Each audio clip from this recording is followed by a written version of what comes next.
Well, hello everybody and welcome to Jeff's baking blog.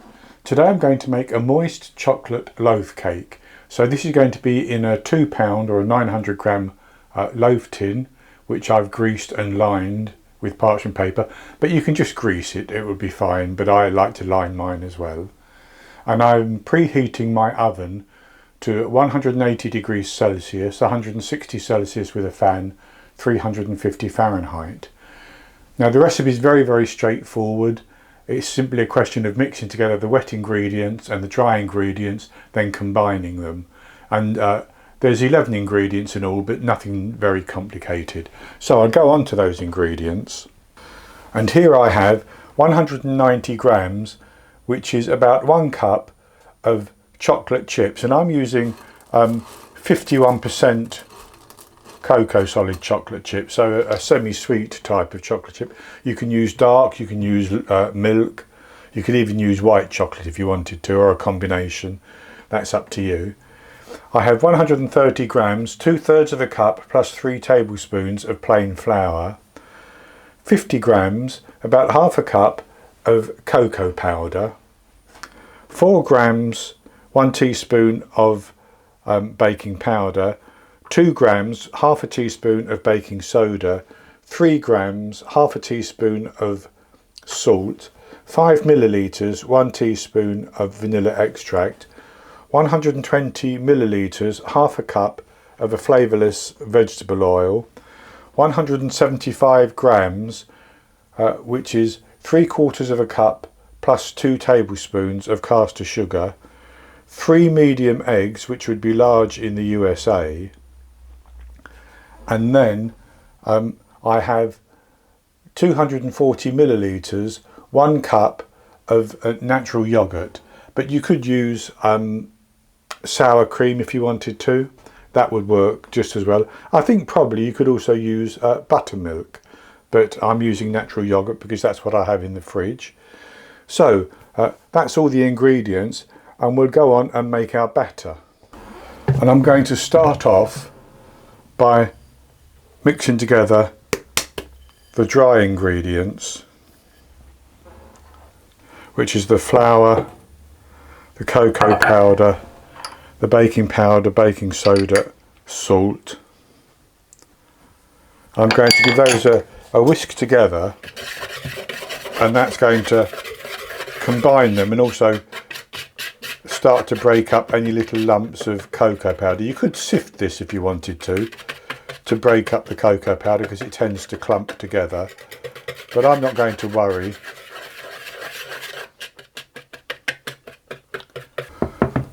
So that's good enough like that.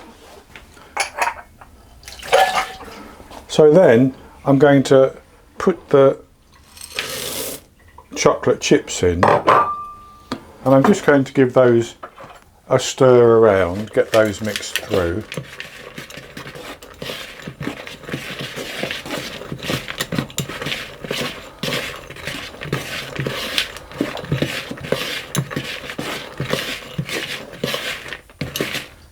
That's good enough. So I'll set that to one side, and then in another bowl, which is rather large, I'm going to put my eggs and my sugar. I'm going to just give those a whisk to get those mixed together.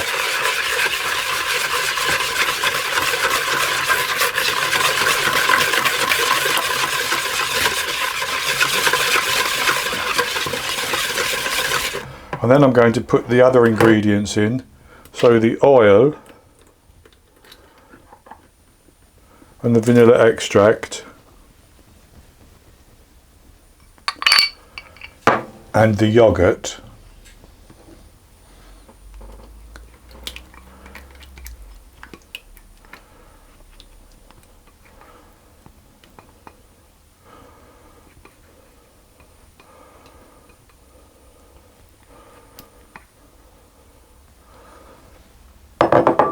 And I'm going to whisk those together.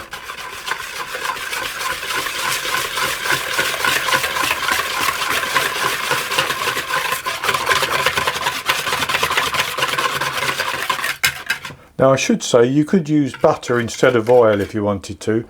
You could melt the butter and allow it to cool and then mix that in.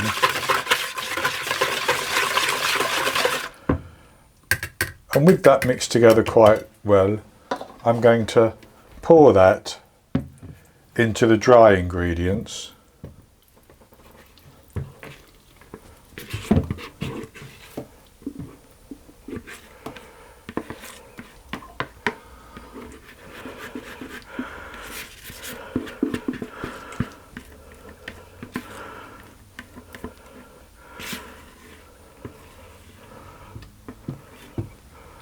And that's good enough. So then I'm going to stir that until everything is combined.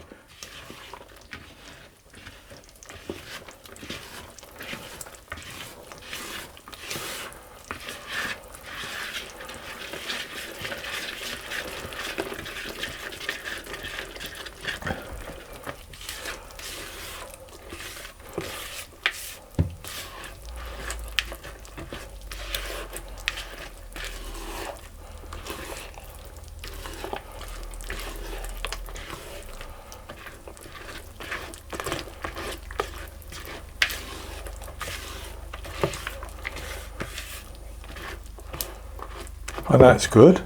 So then the last thing to do is to put that into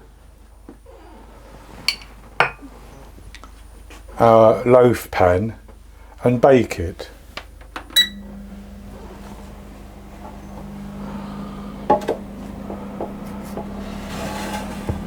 Now if you can hear a fan, that's the fan on my toaster oven, because I'm going to bake this in my toaster oven with convection.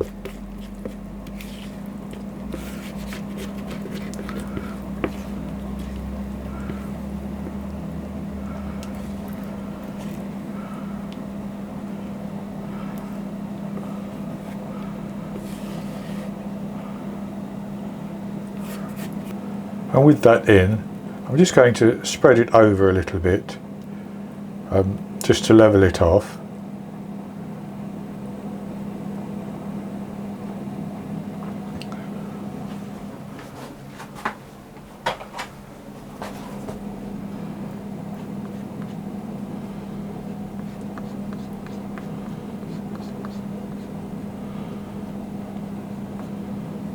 And I'm going to put that into the oven, and I'm going to bake it for about 47 minutes, 47 to 50 minutes. I'll test it probably after about 45. It should be beginning to come away from the sides a little bit, and it should be springy on the top.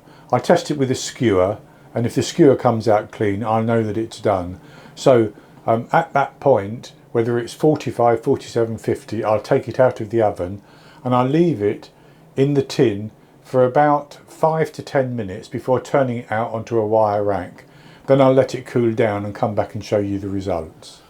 I baked my moist chocolate loaf cake for 50 minutes.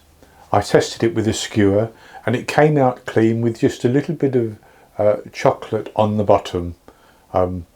So that was fine. It was springy to the touch and it had come away from the sides as I suggested that it would. So I left it in the tin for 15 minutes. Then I took it out of the tin and put it onto a wire rack to cool down.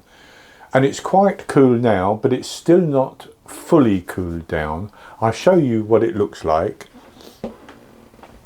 So as you can see, there's the chocolate chips inside it, and they're still quite soft and moist.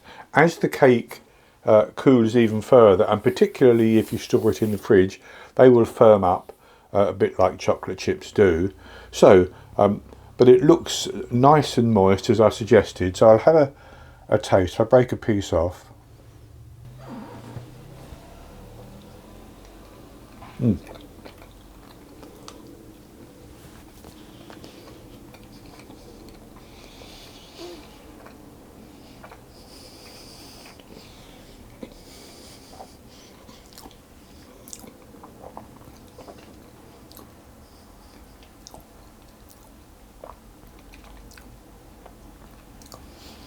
That is very, very good. It It has that rich dark chocolate flavour to the chips and soft moistness of the cake itself. It is a perfect cake just for slicing and enjoying with a cup of tea. It's also ideal for cutting into thicker pieces and serving with some cream or some custard as a dessert, even some chocolate sauce as a dessert. So an easy recipe that doesn't take too long to make. I hope you've enjoyed it, and if you have, please give me the thumbs up below and click to subscribe to my YouTube channel. In the top right hand corner of the screen there'll be an eye that you can click on, and that will take you to a link for the recipe, and I'll put a link below the video as well. And I'll be back with another recipe in the very near future. So until then, happy baking.